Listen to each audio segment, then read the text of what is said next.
贤贵妃说的是，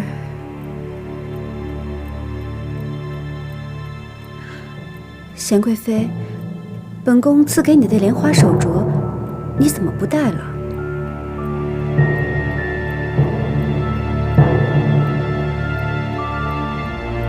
哦，那手镯和皇贵妃的那只是一对的。既然皇贵妃已经离世了，朕就让贤贵妃拿下了，以免伤情。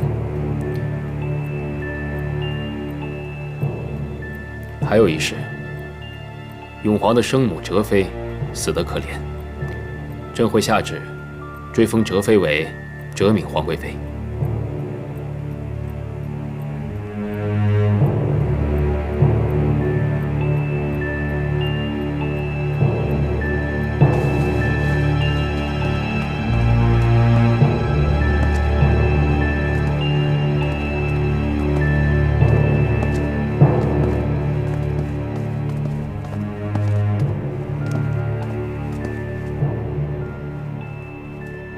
娘娘，您怎么了？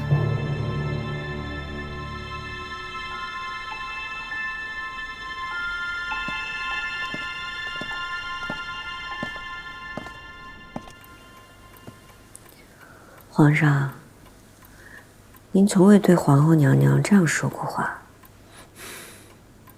高氏身死，朕的心里始终有一个结。在高氏的娇美面孔之下，藏的是狠毒之心；而在皇后的贤惠端方之下，又会是什么呢？朕真的很难看清楚。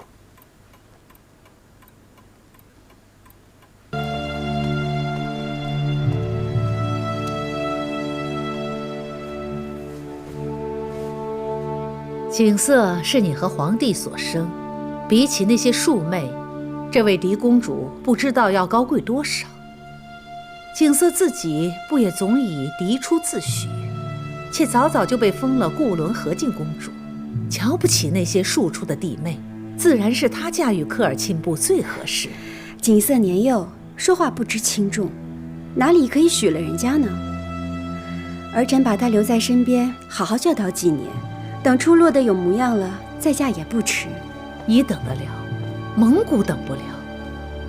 自古慈母多娇儿，景色出嫁成了人媳，自然就懂得规矩了，比你这个亲额娘教导要有用多了。再说了，这次求娶公主的科尔沁部是蒙古诸部之首，地位尊崇。这不县城有横提妹妹吗？唯有景色出嫁才堪匹配。论长幼，横提年长，又是景色的姑姑，自然是长辈先嫁，再考虑晚辈的婚事。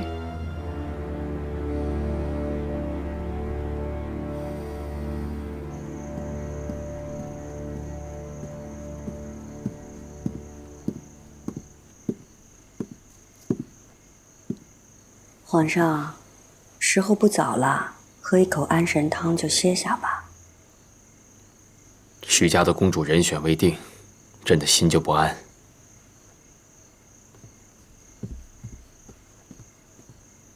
皇上，太后召皇后娘娘过去，听说二位主子有点杠上了，福家姑姑派人来请您过去转缓些。杠上了，朕去瞧瞧。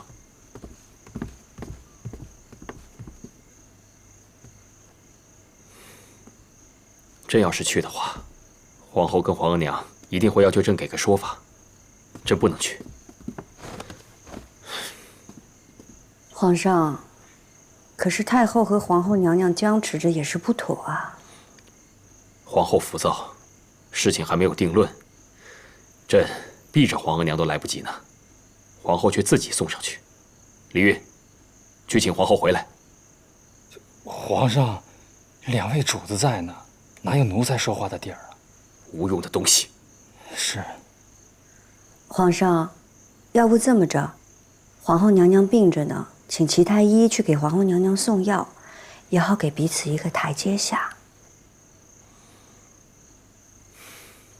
甚好，就这么办。这会让皇娘认为皇后病着、糊涂着，万一说错了什么，皇娘也不会和她计较。是。皇上，张廷玉大人求见。他这么晚来见朕做什么？如意，你去屏风后面暂避。是。让他进来。这。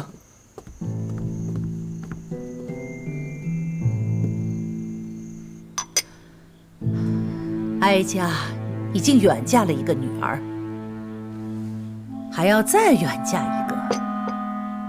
皇后，你是哀家的儿媳，你忍心看着你婆母伤心？儿臣不敢。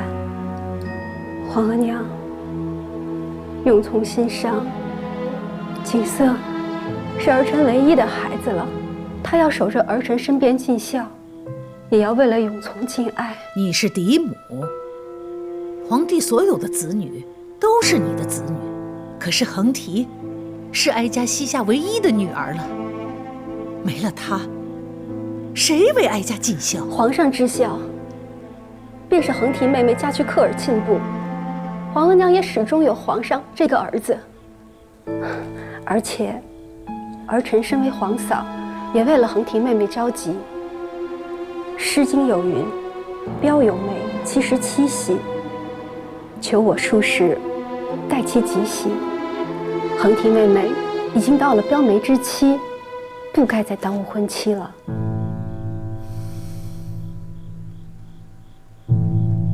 你这皇嫂真是不易呀！当年那么多波折，差点儿就是贤贵妃成了嫡府近，成了皇后。若真如此，今日自称一句皇嫂的，该是贤贵妃。若是贤贵妃成了恒提的皇嫂，不知道会不会多体谅哀家呀？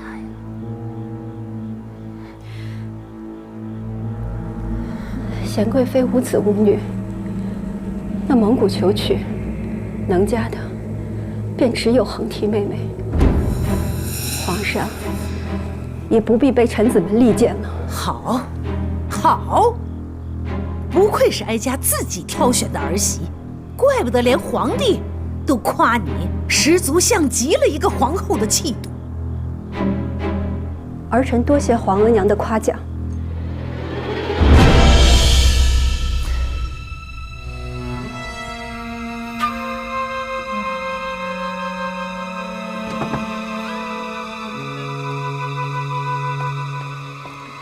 微臣见过太后、皇后娘娘。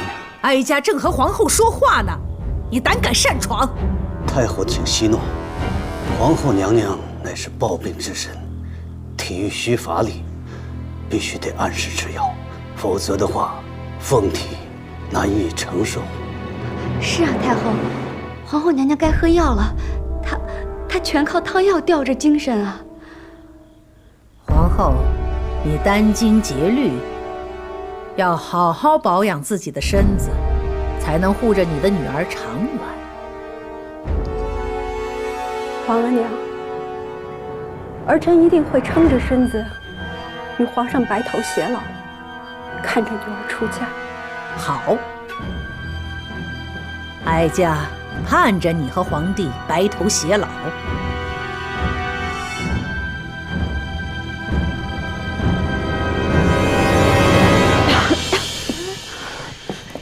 娘娘，你要撑住啊！本宫当然要撑着，本宫一定要等到皇上下旨让恒提出嫁为止。您刚刚顶撞太后的样子，奴婢看了实在害怕。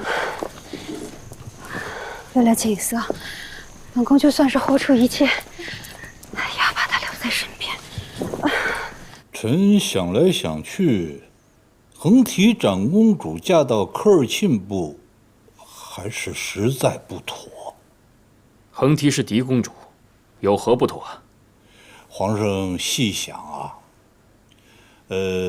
端淑长公主嫁到了骁勇善战的准噶尔部，那么恒提长公主若再嫁到尊贵富庶的科尔沁部，那么蒙古宗亲中的2大部落，那不就都成了太后的女婿了？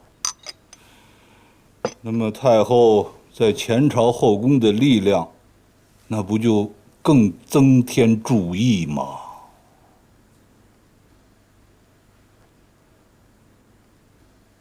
那你的意思是？或许和敬公主可以嫁到科尔沁部。皇上，反过来想想，朝臣们的反对未必都是替太后说话，也是为皇上的江山着想。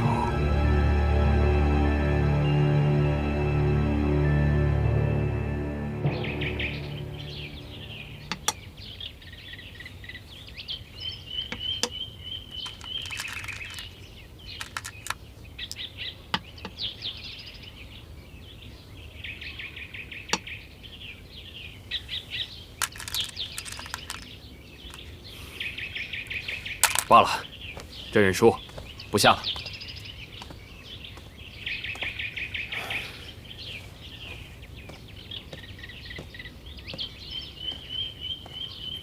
皇上的心思并不在此。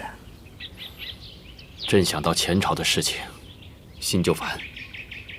讷亲带着朝臣们，极力主张嫁景色，不嫁横提。张廷玉算是和皇额娘较疏远的重臣，他为朕思虑，也说要嫁景色，也不知他是否真心实意。应该是。张大人的话，臣妾昨日也听见了。如若横提真的嫁往科尔沁部，增长的的确是太后的权势。这为父为子，为夫为兄，又为95之尊，许多的决断，确实让朕为难。皇上对太后是内疚和忌惮，对和敬公主有着父女的血浓之情。但是皇上更是天下的君王，皇上有着多重的身份，必有多重思虑，那就要看什么在皇上心里是最重要的了。朕是皇帝，是大清的君主，朕的心里面不能只有亲人而无朝局。皇上有着多重的身份，必有多重思虑，那就要看什么在皇上心里是最重要的了。朕是皇帝，是大清的君主，朕的心里面不能只有亲人而无朝局。皇上既然在意科尔沁部，想和他们密不可分，那就只有将自己最信任的人嫁过去，才是最好最稳妥的。朕当然知道，让景色嫁过去最为合适。可皇后才失了永从，朕怎么忍心让她再承受生离之苦呢？臣妾知道皇上的忧虑，但是国有重用，公主先是帝王家臣，才是父母之女。这件事情，容朕再想想。皇上，傅恒大人在御书房外求见。他定是为了此事来求见，他呀，肯定会为皇后母女说话。既然傅恒大人求见，皇上不妨听一听。讷亲他们进宫劝阻横提远嫁蒙古，皇帝不知道听进去没有？太后别急，您得沉住气。皇帝都几日没来请安了，有心避着哀家呢。有些话哀家说不得，但须得有人去说。太后是指淑嫔和梅嫔？养兵千日，用兵一时。讷亲他们在前朝里进言，这后宫的枕边风也要吹起来。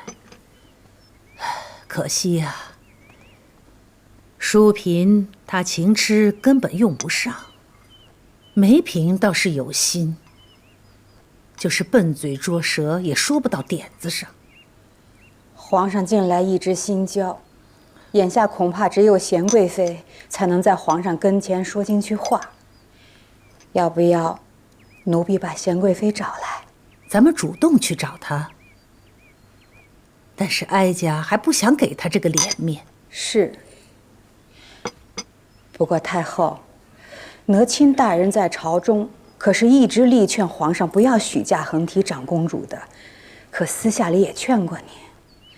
其实，横提长公主嫁到科尔沁部也不是坏事，毕竟科尔沁部是蒙古诸部之首。长公主若嫁过去，与太后您在宫中朝中的地位也是有好处的。这些，哀家怎能不知？可所有的好处堆到一块儿，都不及孩子在身边要紧。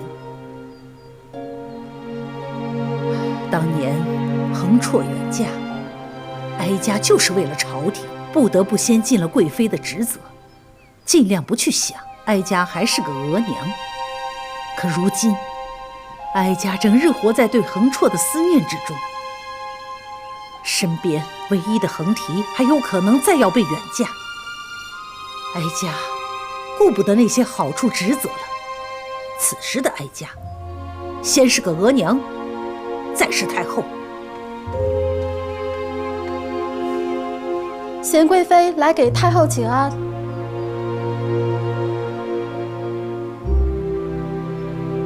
让她进来吧。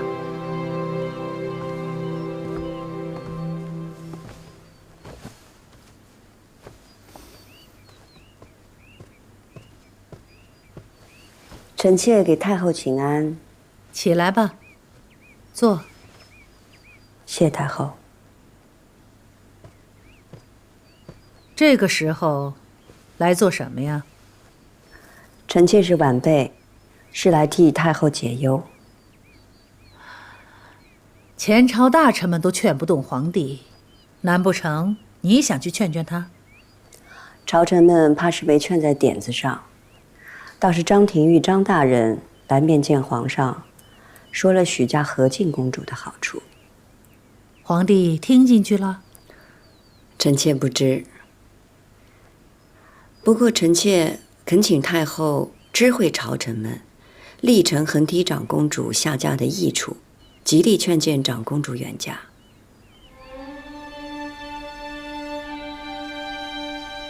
贤贵妃，您这不是戳太后的心窝子吗？不仅如此，太后还要自己递风出去，让皇上知道，太后已经知道了下嫁长公主的益处，极力要将长公主嫁出去。哀家自己去说，要许嫁横提。是。当然，臣妾不是真的想让太后嫁女，而是想帮太后把长公主留在身边，所以恳请太后行事，前朝后宫齐礼。越是人人知道太后要嫁女，尤其让皇上和皇后知道，越能力保横提长公主留在宫中。择利而为，是为后妃的选择；力保儿女，是为人母的选择。皇后是额娘，即便她知道，也舍不得自己的女儿的。想必皇后是为母情急，一时乱了方寸，才会不顾病势为和敬公主拼力一搏。这时候太后和皇后谁先定下心来往前走一步，反而可以留住自己的女儿。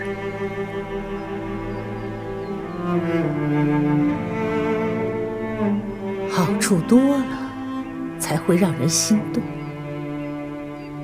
哀家自己去造势，让富察氏族按耐不住，必会给皇后施压。皇后是富察氏之女，处处以全族利益为重。如今被自己的至亲逼迫，怕她也无可奈何。哀家小瞧你了，果然是个聪明人。谢太后夸奖。皇上为此事烦心已久，臣妾只想助皇上了了这桩心事，心事一了，朝局也安稳，臣妾也可以略略报答当年太后的庇护之恩。仅是如此？仅是如此。怕你还恨着皇后吧？臣妾不敢。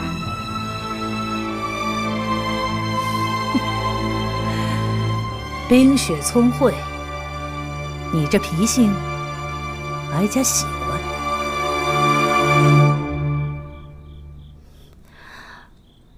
皇上还在为蒙古求娶之事烦心吗？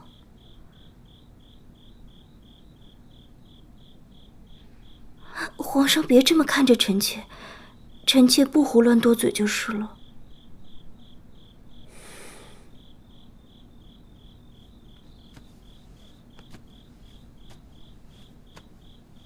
说来，臣妾也是和敬公主的庶母，当然是希望公主留在身边的好啊。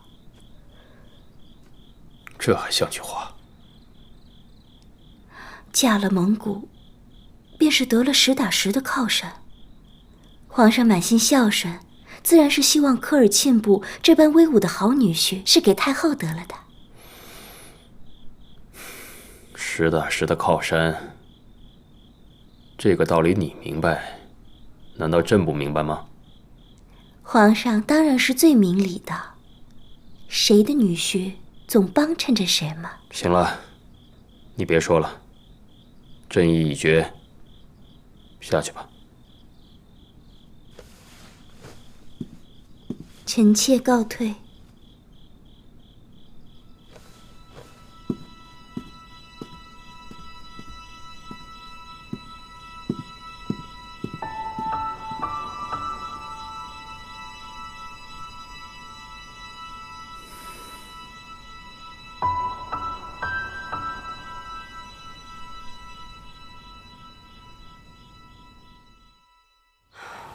皇上要本宫和纯贵妃去劝和敬公主啊。是，皇上怕是自己为难。皇上虽然决定让和敬公主下嫁，可心里总是不好受。若贤主和纯贵妃能劝得公主乐意接受的话，那皇上心里也好受些。本宫明白，也是该替皇上分忧。可公主的性子，怕是不好劝。和敬公主是皇后所出的嫡公主，性子倨傲，一向是不好说话的。有劳贤主和纯贵妃了，纯贵妃已经知道了，正在赶来，要与您商议呢。本宫知道了，你先回去吧。这。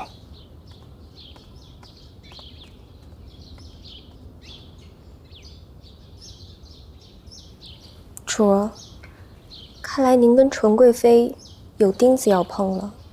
也许吧。劝和敬公主这事儿啊，不能越过皇后。午后等皇后服了药，精神些，咱们先去面见皇后。眼下不是应该先去劝说和敬公主吗？皇上并没有让您先去见皇后娘娘啊。皇后娘娘是和敬公主的额娘，这事儿也瞒不了她。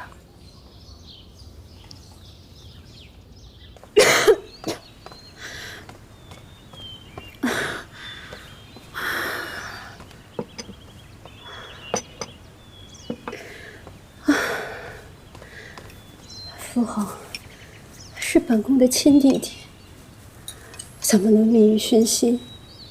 听朝臣们说，横提下嫁科尔沁部的好处，就这样让本宫同意景色出嫁了。就连张廷玉大人都在皇上面前进言了，您再舍不得母女分离，也得为富察氏上下打算呢。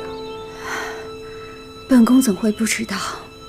联姻科尔沁部对富察氏有莫大的注意，也可帮助皇上制衡蒙古大部。可是本宫身为人母，舍不得景色。可傅恒大人说，天大的好处不能给了太后和钮祜禄氏。本宫这一辈子都在为了富察氏，就不能许本宫私心一回吗？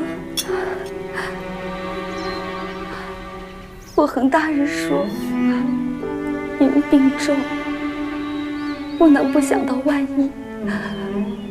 如果谁还能为公主的婚事打算呢？他们哪里是为了本宫和景色着想？他们满心里只有富察氏的利益。您是大清的皇后，更是富察氏的皇后啊！本宫为了富察氏的荣光，已经耗尽了心血，舍出了一生，结果连自己的女儿也要跟着本宫一同牺牲。娘娘，应该吃药了。娘娘，贤贵妃来了。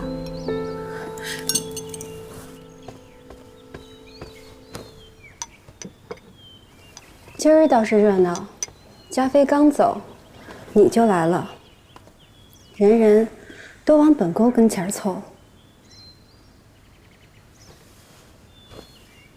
臣妾是来禀告皇后娘娘，皇上命臣妾和纯贵妃去劝说和敬公主远嫁蒙古科尔沁部。皇上思虑再三，宁舍一时之情，也为公主找一个最好的去处。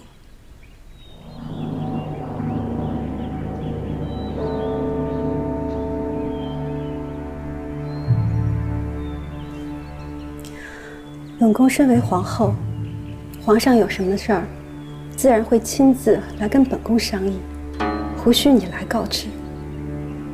再者说，本宫母仪天下，与皇上一心，自然以国事为重。景色是嫡公主，何该为大清的江山社稷奉献一切？皇后娘娘不舍公主，但为了江山社稷，如此通达，垂范天下，令臣妾钦佩万分。您宽宽心，对凤体也有益。你不要总惦念当年差点成了皇上的嫡福晋，现在看着本宫体虚，就想越俎代庖。臣妾还并无此意。皇后娘娘提起这些事儿，这么多年是皇后娘娘放不下，心有执念，难免行事悖乱。本宫是大清的国母，从来行事清明，何来的悖乱？皇上了解皇后娘娘，心系天下，更心系富察氏。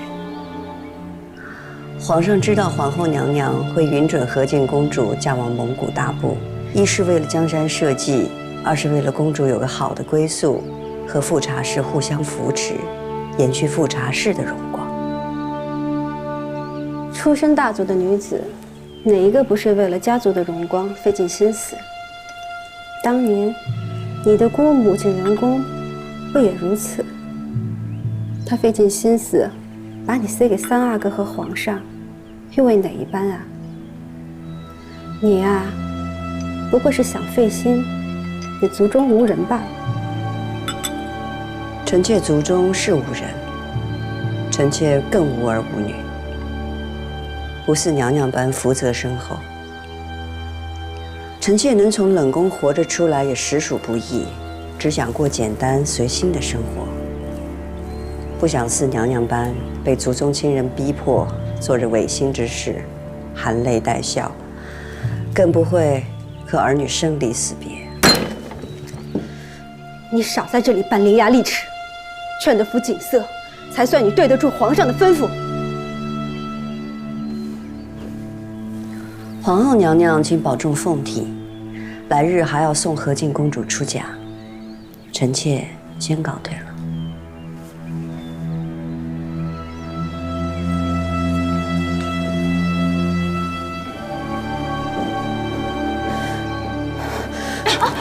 娘娘，娘娘，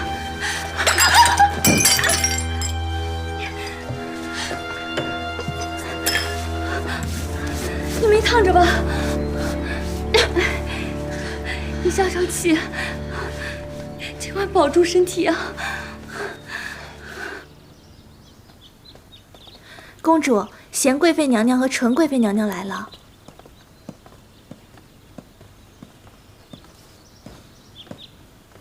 坐吧。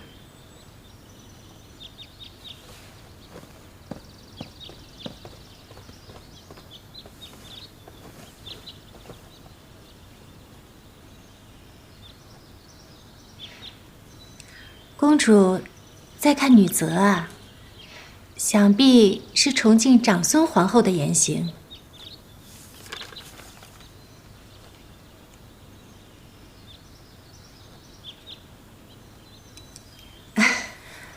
皇上已经想好了，公主嫁往蒙古科尔沁部，婚事就定在明年3月，草长莺飞，春和景明，果然是公主出嫁的好日子。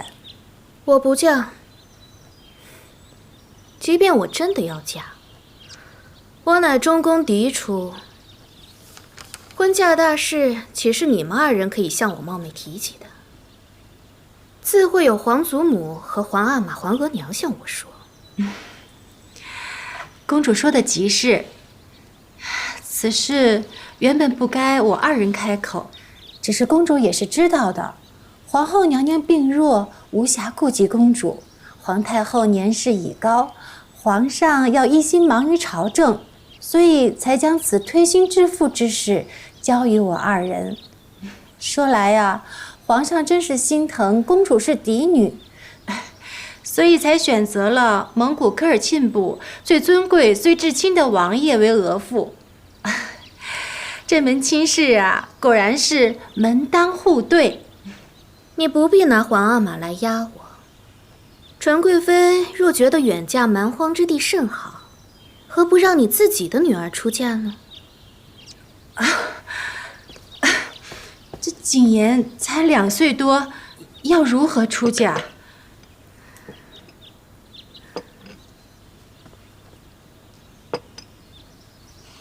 公主，蒙古铁骑向来是我大清安定四方的后援劲旅，满蒙联姻也是先祖就留下来的规矩。那又如何？我不喜欢，自然不嫁。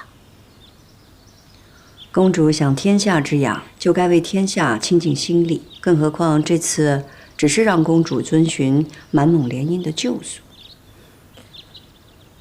父母在，不远游。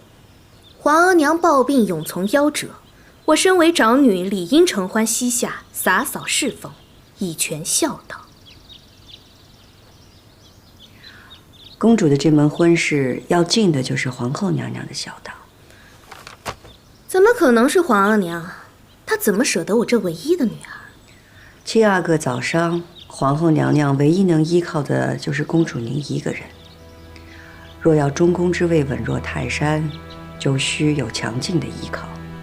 公主嫁往科尔沁部，便是最好的打算。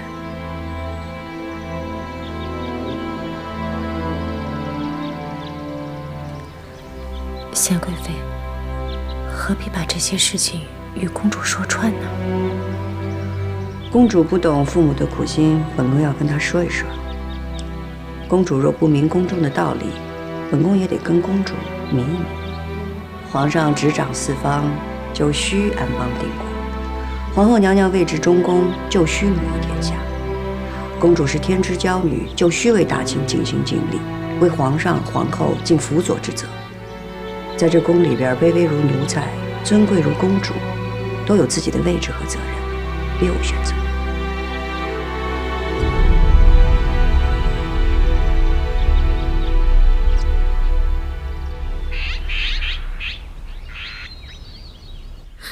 皇额娘，锦瑟，你皇阿玛既然让2位贵妃去劝你，就说明她决心已定。只差一道圣旨颁布天下。皇上的脾气，皇额娘是最知道的。江山为重，他决定了的事儿，就再难转换。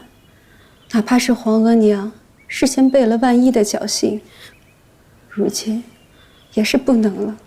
可是皇阿玛还有恒体长公主这个妹妹，恒体长公主是儿臣的姑姑，还比儿臣大了几岁。为什么皇阿玛偏要选儿臣呢？你皇阿玛原本也想让恒体长公主嫁出去，可若真那样做，无疑是加强了太后与蒙古各部的联系。皇额娘的意思是，就因为太后的端淑长公主嫁去了蒙古，所以恒体长公主不能再嫁。是，科尔沁部是我大清最重要的姻亲，是大清安定的后盾。要嫁，只能嫁最亲的人。而你若是嫁去蒙古联姻，便是对皇额娘和富察氏一族最大的扶持。所以，真的是儿臣了吗？这是最好的机会，这样的机会不能给了太后的女儿，必须要抓在我们的手上。可是皇额娘，您真的舍得女儿吗？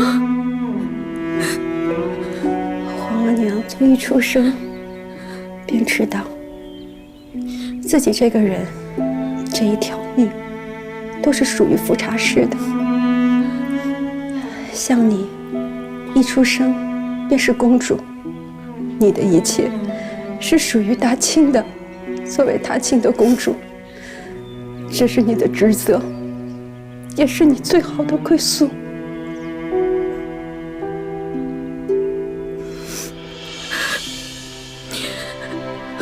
儿臣明白了。儿臣既然存定了孝心，也是大清和富察氏的期望，那么女儿顺从就是。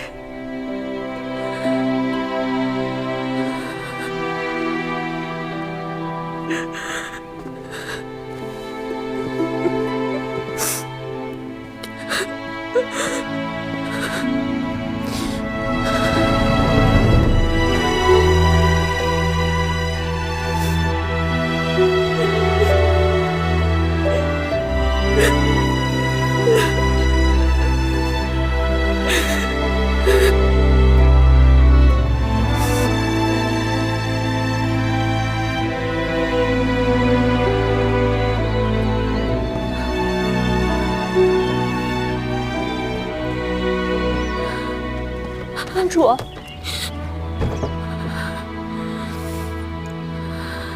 我头一回知道，原来生在帝王家是如此艰辛。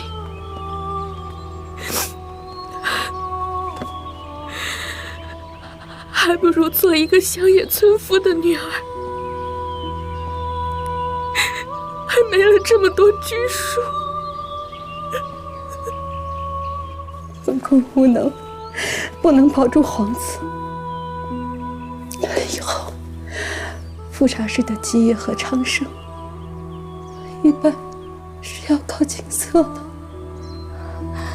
娘娘一番苦心，还是不要多思劳神了，赶紧歇一歇吧。娘娘，娘娘，林夕，快进来扶娘娘！娘娘，娘娘，娘娘，快去请太医啊！哎，娘娘，走，快扶娘娘到榻上。景色出生时，皇后生的大公主就已经夭折，哲妃难产，与二公主一块离世。所以很久以来，朕只有景色这一个女儿。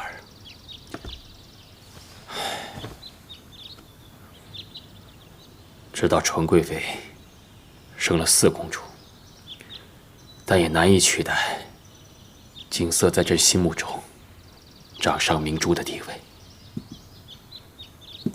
臣妾知道皇上一向疼爱和敬公主，在朕的心中，女儿与世无争，怎么教养都不过分。纵然偶尔景色骄纵任性，但朕也从来不以为意。朕一直以为景色会永远待在朕的身边，承欢膝下，从未想过有一天她会远嫁。皇上这般舍不得公主，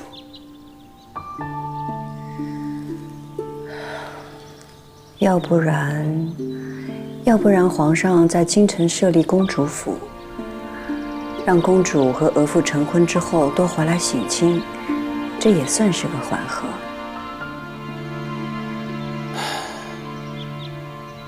眼下也只能这样了。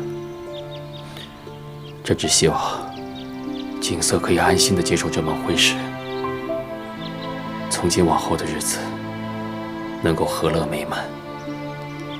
科尔沁与大清联姻已久，此番诚意求娶，他们一定会好好待公主的。皇上您也不必太忧虑。但愿如此吧。固伦和敬公主上蒙古科尔沁部，晋封横提为固伦柔淑长公主，明年3月上礼藩院侍郎宗正。哀家知道这个宗正，出身书香门第，是个踏实有才之人。而且，横提嫁入京中，可以时常在哀家面前尽孝。太后心愿已足，再没什么不高兴的。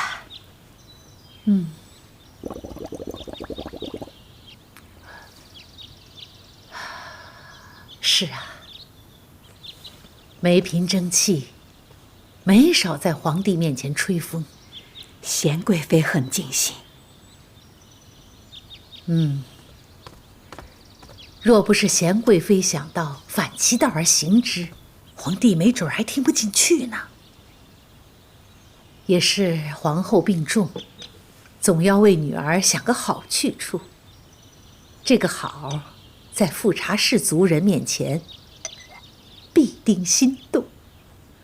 皇后娘娘的病，皇上心里有数嘛？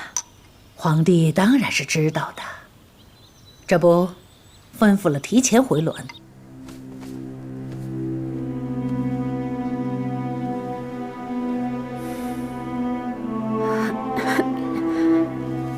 皇后，皇上，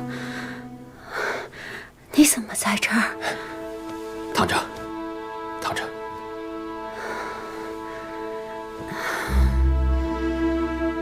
朕原本睡下了，但心里面总是念着你和景色，心里不安，所以过来瞧瞧你。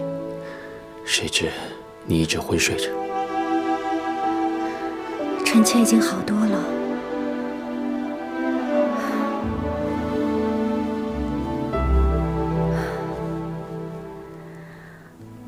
皇上，臣妾想再次去陛下元君祠拜求，希望赐臣妾一个嫡子。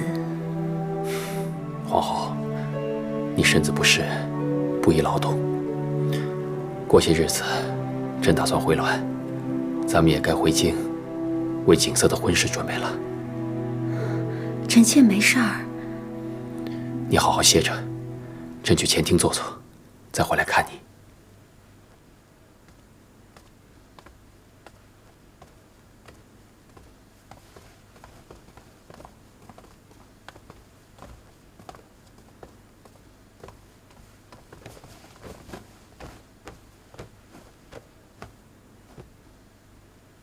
皇后的身子已经糟到了这种地步吗？皇上，皇后娘娘这些年一直是焦思苦虑，太过要强，一直想着进步提起，原本是精神百倍的，但是，皇后娘娘是用心过甚，其实大半是心病，微臣们只能医得了病，却医不得心呐。望皇上恕罪。皇上恕罪。这次有景色的婚事冲喜，只要你们细心医治，皇后一定会好起来的。是。李煜，为免车马颠簸，皇后的身子受不住，回城改走水路，你加紧安排。这医得了病，医不了心。本宫果真落到如此地步吗？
今夜见皇后的气色好了许多，朕很是欣慰。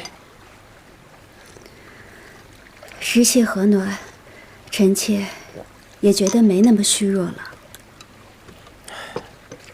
皇额娘心疼你，用完晚膳之后就去为你诵经祈福了。皇额娘用心，臣妾感愧。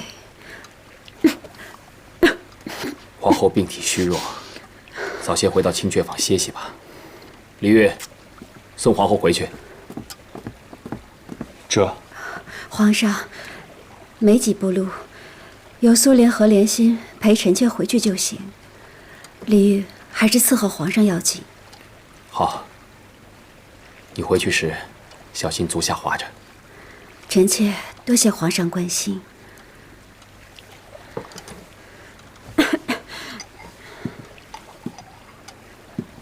皇上，臣妾告退了。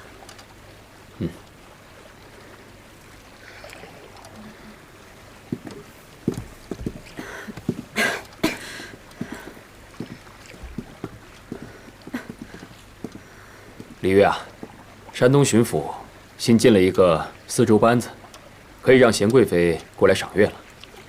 晚膳前，奴才去通传过，这时候贤贵妃该过来了。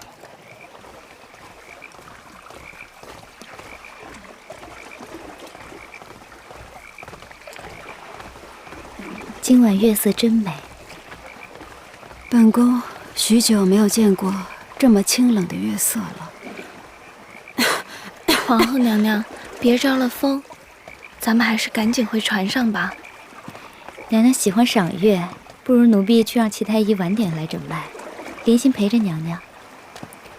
也好。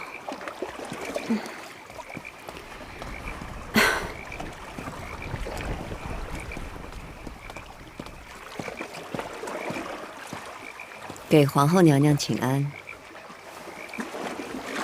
贤贵妃，这是要去哪儿啊？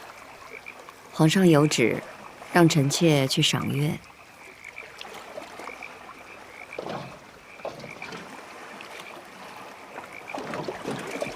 去吧。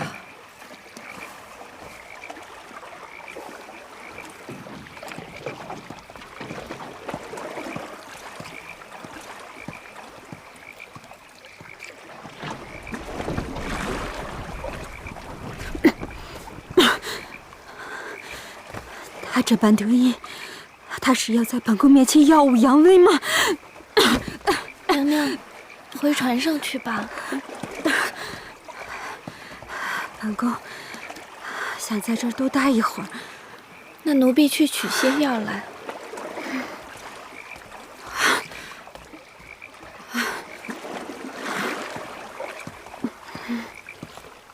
这个还挺好吃的。问纯贵妃于妃安。梅嫔来了，快坐吧。可心上茶？是。怎么想着过来了？妹妹睡不着，来找姐姐们聊聊天。只怕是妹妹太想皇上了，才会睡不着吧。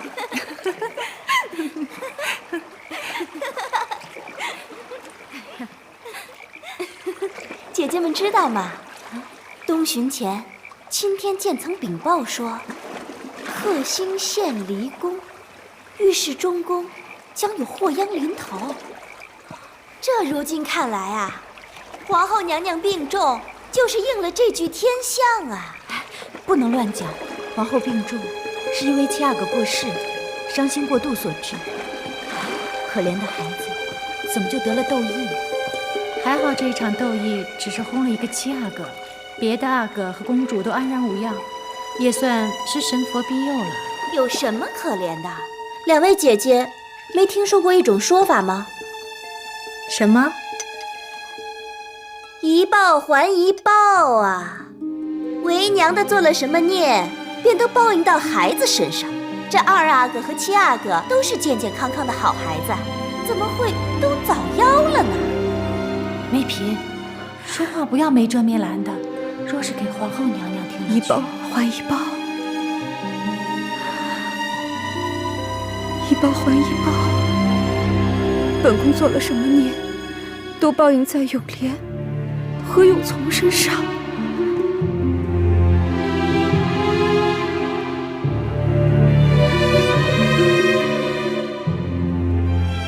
良的做了什么孽，便都报应到了孩子身上。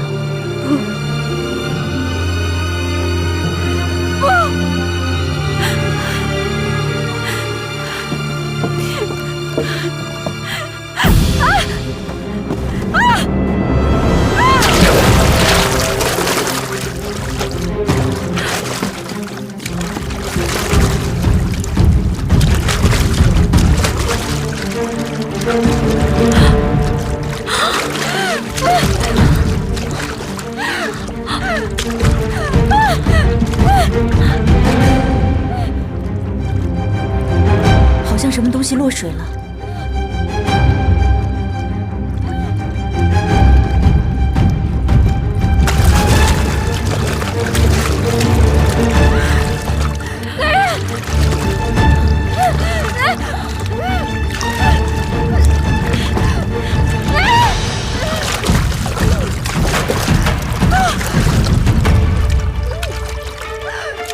要不我们去看看吧？姐姐别呀，外头霜寒。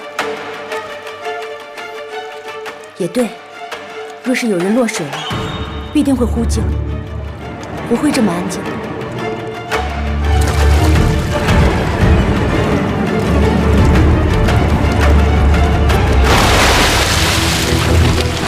来人呐！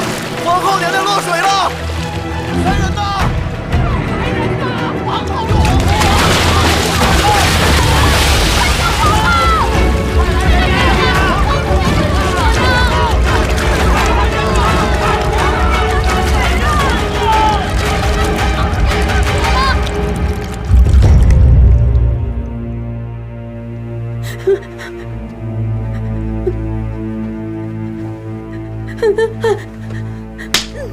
奴才该死！好了，停手吧。说到底，也是皇后让他们取药找太医，才没跟着的。平日里这2个丫头还算是尽心，等皇后好了，还得留着伺候皇后呢。皇娘宽仁，罢了吧。该罚的也罚了。听说把皇后救上来的是个御前侍卫，是吗？是侍卫凌云彻看到皇后娘娘落水，跳下去救的。是个有功的人。皇上，凌云彻是皇上御前最末等的兰陵侍卫，此刻正在换衣裳，一会儿就过来回话。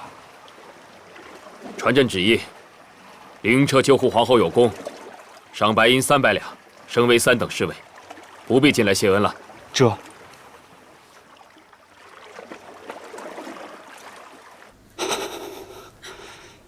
齐太医，怎么样啊？齐太医，皇后娘娘是不是不太好啊？我先禀告皇上去吧。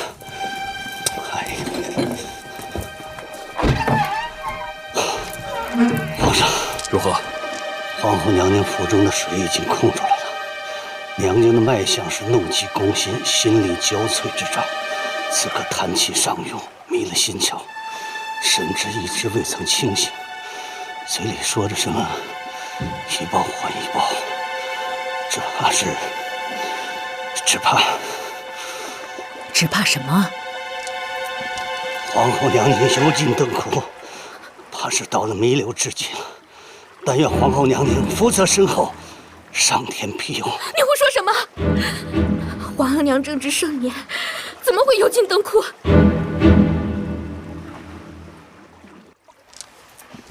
皇后娘娘油尽灯枯，怕是到了弥留之际了。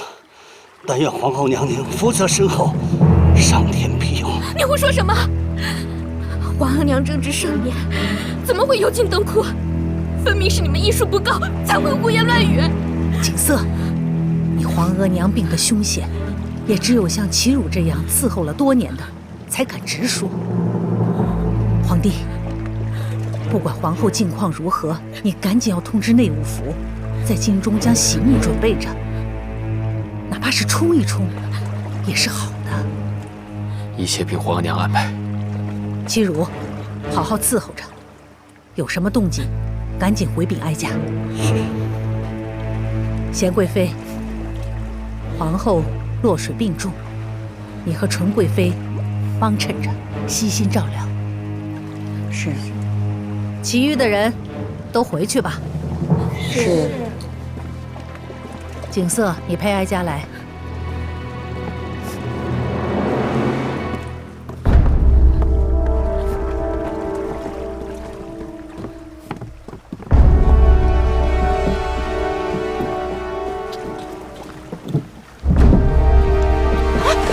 没事吧，主？小心。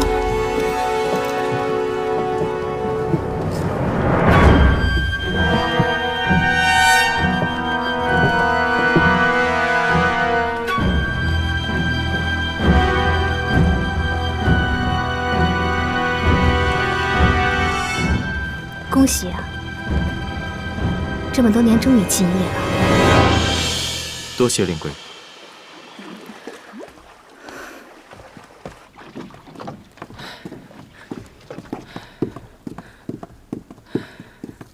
哎，主，您头上的绣球珠花怎么少了一朵呀？啊！哎呀，得知皇后娘娘落了水，我就慌慌张张的，什么时候丢了也不知道。哎呀，真的是该死！这朵珠花还是皇上前儿七夕赏我的。要不奴婢去替您找找。罢了，现在外头正乱着，为了一朵珠花出去，会让皇上不高兴的。左右我不带就是了。皇上也不会察觉。哎，海兰，纯贵妃姐姐。去上壶好茶。是。出去伺候着吧。是。我正等着你呢。皇后娘娘病危，听着真让人悬心呢。来，我正想跟你商议此事。方才齐太医说的话你都听到了。他说皇后从水里被捞上来之后，就一直说着什么一报还一报的。我想着，不会是方才我们说的话便那么巧被他听了去吧？还是皇后根本就是听了我们的话，气得才落水的。我们刚才听到了声音，都没有去看。你说，我们会不会落个闻声不救的罪名啊？你想太多了。方才我们真的没有听到有人呼救的声音啊，怎么会知道有人落水呢？更不会知道是皇后娘娘。对，那要是皇后娘娘清醒了，来找我们算账怎么办？哎呀，都是这个梅嫔，说话怎么这么没遮没拦呢？真是把我害惨了。这梅嫔平日也不是这般不稳重的人，今日不知是怎么了。谁知道她犯什么疯啊？你说，若是皇后娘娘真的来寻我的麻烦，该如何是好啊？皇后娘娘都那个样子了，她不会来找你麻烦的。要不，我现在就出去跪着请罪。说到底，也是梅嫔说话不谨慎，这跟你没关系的。这叫我如何安心啊？皇后娘娘是不敢来找您的。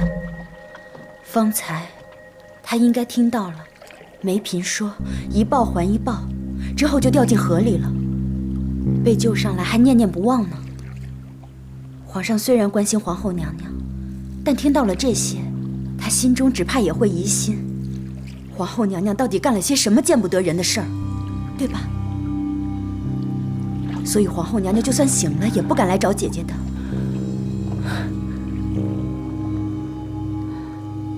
那就好，不干我的事儿，就不会牵连到我的孩子。放心吧。嗯。